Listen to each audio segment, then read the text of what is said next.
Hi friends, എല്ലാവർക്കും എൻ്റെ YouTube ചാനലിലേക്ക് സ്വാഗതം. അപ്പോൾ ഞാനിന്ന് ചെയ്യാൻ പോകുന്നത് ഒരു ബ്രേക്ക്ഫാസ്റ്റ് ഉണ്ടാക്കുന്ന ഒരു വീഡിയോ ആണ്. സിമ്പിളായിട്ടുള്ളൊരു സാമ്പാർ ഉണ്ടാക്കുന്ന വീഡിയോയും പിന്നെ ദോശയും ഇത്രയേ ഉള്ളൂ. അപ്പോൾ കുറച്ച് കഷ്ണങ്ങൾ വെച്ചിട്ടുള്ള സാമ്പാറാണ്. കുറച്ച് ചേന, മത്തങ്ങ, വെള്ളരിക്ക, പച്ചമുളക്, ക്യാരറ്റ്, പിന്നെ ശകലം കുറച്ച് സാമ്പാർ പരിപ്പും എടുത്തിട്ട് ഞാൻ കുക്കറിലേക്ക് കഷ്ണമെല്ലാം കഴുകിയിടുന്നുണ്ട്. ഇവിടെ മോനൊക്കെ സ്കൂളിൽ കൊണ്ടുപോകാനായിട്ട് പെട്ടെന്ന് ഉണ്ടാക്കുന്ന രീതിയിലാണ് ഞാൻ സാമ്പാർ വയ്ക്കുന്നത്.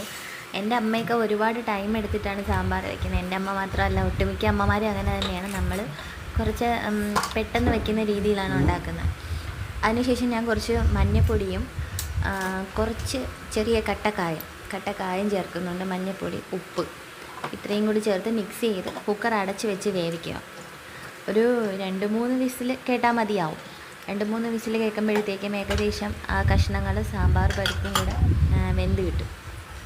എന്നിട്ട് ഞാൻ തൊട്ടപ്പുറത്തെ അടുപ്പിലേക്ക് ഒരു പാൻ വെച്ചിട്ട് കുറച്ച് എണ്ണ ഒഴിച്ച് കടുക് താളിക്കുന്നുണ്ട്. ആദ്യം കുറച്ച് കടുകിട്ട് പിന്നെ കുറച്ച് ഉള്ളിയും കൂടി ചേർത്തിട്ട്, ഉള്ളി ഒരുപാട് ചെറുതായിട്ടൊന്നും കട്ട് ചെയ്യണമെന്നൊന്നുമില്ല. ഞാൻ പറഞ്ഞില്ലേ, പെട്ടെന്ന് ചെയ്യാനുള്ള എളുപ്പത്തിന് നമുക്ക് എങ്ങനെ വേണമെങ്കിലും.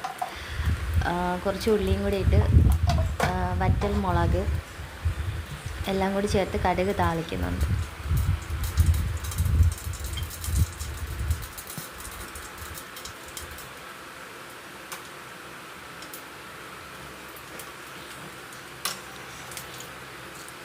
ഇവിടെ മോൻ ഏറ്റവും കൂടുതൽ ഇഷ്ടപ്പെട്ട ഫുഡാണ് സാമ്പാറും അതുപോലെ തന്നെ അവൻ്റെ ലഞ്ചിന് കോവയ്ക്ക മെഴുക്ക് വരട്ടി, ഇതൊക്കെ അവൻ്റെ ഫേവറേറ്റാണ്. കണ്ടില്ലേ, ഉള്ളിയൊക്കെ ഒരുപാട് ചെറുതായിട്ടൊന്നും അരിഞ്ഞിട്ടില്ല. പെട്ടെന്ന് ചെയ്യുന്നതാകുമ്പോൾ നമ്മുടെ ഇഷ്ടത്തിന് അത്രേ ഉള്ളൂ.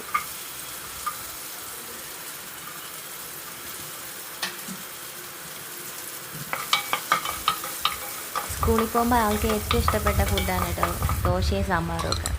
അപ്പോൾ അതാ ഉള്ളി ഏകദേശം വഴണ്ട് വന്നിട്ടുണ്ട്. അപ്പോഴത്തേക്കും നമ്മൾ കുറച്ച് ജീരകം, അതൊക്കെ ചെറിയ ടിപ്പുകളാണ്, അമ്മയുടെ അടുത്ത് നിന്ന് കിട്ടിയത് തന്നെയാണ് ടേസ്റ്റ് കൂടാനായിട്ട്.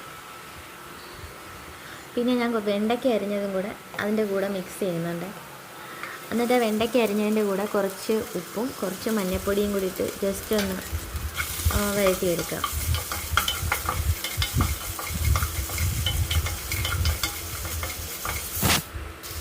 അതെങ്കിൽ നമ്മുടെ കുക്കറിൽ ഇതുകൊണ്ട് കഷ്ണങ്ങളൊക്കെ വെന്ത് വിസിൽ വന്ന് തുടങ്ങിയിട്ടുണ്ട്.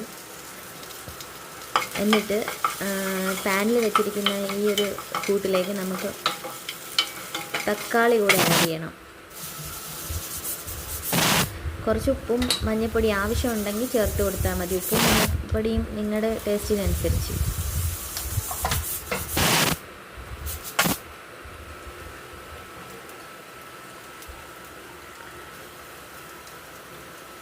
എന്നിട്ട് അതിലേക്ക് കുറച്ച് തക്കാളി കൂടെ ആഡ് ചെയ്ത് കൊടുക്കുക. വേണമെന്നുണ്ടെങ്കിൽ നമ്മുടെ മുളകും മല്ലിപ്പൊടിയും ഒക്കെ ചൂടാക്കിയതിന് ശേഷം വേണമെങ്കിൽ തക്കാളി ആഡ് ചെയ്യാം. ഇങ്ങനെ വേണമെങ്കിലും ചെയ്യാം. എന്നിട്ട് ഞാൻ ഏകദേശം ഒരു 3 ടീസ്പൂൺ മുളക് എടുക്കുന്നുണ്ട്. 3 ടീസ്പൂൺ, 2.5 ഉള്ളൂ. 2.5 ടീസ്പൂൺ മുളകും 2 സ്പൂൺ മല്ലിപ്പൊടിയും. ഇതിൻ്റെ കൂടെ വേണമെങ്കിൽ നമുക്ക് ഉലുവ പൊടിയൊക്കെ ചേർക്കാം. പക്ഷേ നമ്മൾ കടുക് താളിക്കുന്ന സമയത്ത് ആദ്യം തന്നെ പച്ച ഉലുവ ചേർക്കുന്നുണ്ട്. അതുകൊണ്ടാണ് ഞാൻ ഉലുവപ്പൊടി ചേർക്കാത്തത്. എന്നിട്ട് കുറച്ച് കരിവേപ്പില, പിന്നെ കുറച്ച് കായപ്പൊടി, ഏകദേശം ഒരു 1/4 സ്പൂൺ കായപ്പൊടി ഇവിടെ ഇതിനകത്ത് ഞാൻ മിക്സ് ചെയ്യുന്നുണ്ട്. അത് ഞാൻ വീഡിയോയിൽ കാണിച്ചിട്ടില്ല. എന്നിട്ടൊരു ശകലം വെള്ളവും കൂടെ ഒഴിച്ച് ആ കൂട്ടൊന്ന് മിക്സ് ചെയ്ത് അടച്ച് വയ്ക്കുക. ഒരുപാടങ്ങ് വെന്ത് പോകണ്ട, ഒരു ശകലം വെള്ളം ഒഴിച്ചാൽ മതി. എന്നിട്ട് നമ്മൾ കുക്കറിൽ വേവിച്ച് വെച്ചിരിക്കുന്ന ആ കൂട്ട് ഈ പാനിലേക്ക് മിക്സ് ചെയ്യണം. ഇത്രയേ ഉള്ളൂ. ഞാൻ സാമ്പാർ ആരെയും പഠിപ്പിക്കേണ്ട ആവശ്യമില്ല.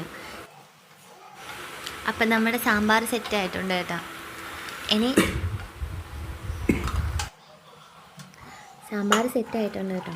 ഇനി ചെയ്യാനുള്ളത് ഇതിലേക്ക് കുറച്ച് മല്ലിയില കൂടെ ഒരു ഭംഗിക്കും പിന്നെ ഇഷ്ടമുള്ളവർക്കും രസത്തിന് വേണ്ടിയിട്ടും ചേർക്കാം.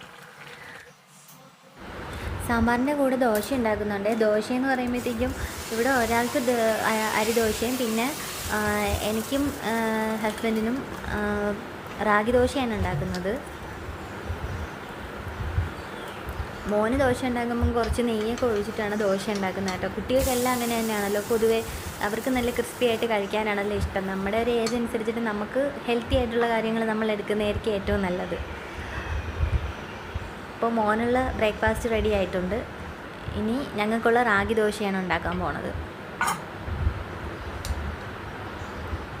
അവന് ദോശയും സാമ്പാറും ഒക്കെ കിട്ടിയാൽ ലോകം കൈയടക്കിയ സന്തോഷമാണ് കേട്ടോ.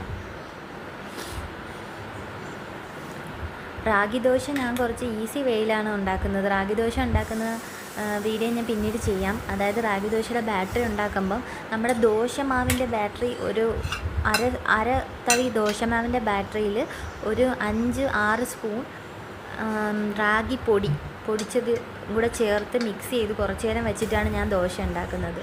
അല്ലാതെ കുറച്ചും കൂടെ നല്ല ഹെൽത്തി ആയിട്ട് റാഗി മാത്രം വെച്ചും ദോശ ഉണ്ടാക്കാം. ഇത് കുറച്ച് എളുപ്പമുള്ള വഴിയിൽ ചെയ്യാൻ പറ്റുന്നത്. അപ്പോൾ ഓക്കെ, ബൈ. നമ്മുടെ ഇന്നത്തെ ഒരു കുട്ടി ബ്രേക്ക്ഫാസ്റ്റ് വീഡിയോ കഴിഞ്ഞു. വീണ്ടും നാളെ കാണാം നല്ലൊരു വീഡിയോ ആയിട്ട്.